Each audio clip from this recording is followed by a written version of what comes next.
Hi folks, John Hecker again, the pro at Brookley Country Club in Rochester, New York. Today we're going to talk about hitting out of the rough. Okay, the screen on the right has two balls. One is sitting actually up good in the rough and the other one is deeper in the rough. All right, let me tackle the good lie here. What I try to do is pick the ball off of this lie. I do not want to hit down much on the shot. Otherwise your club will go under the ball and you'll hit it off the top part of the iron, and those never work out well.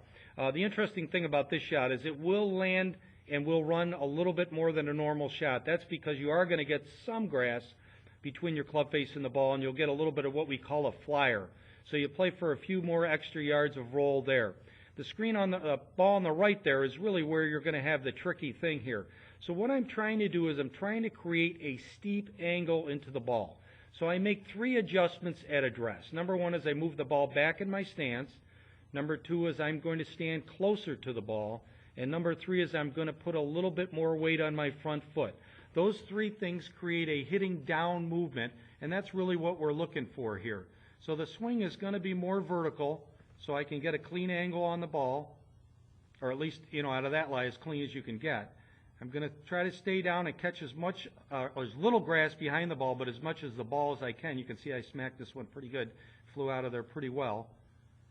And I'm taking a little bit of a divot, and the ball really kind of flies nicely out of there. A couple other things that you got to keep in mind out of the rough.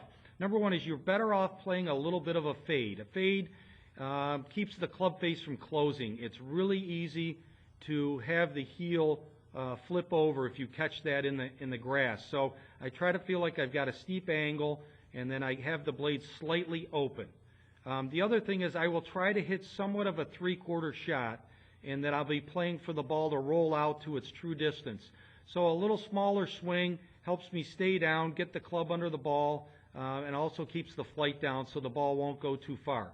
So hopefully those things will help you out of the rough here and help you lower your scores this summer. I look forward to seeing you out on the course.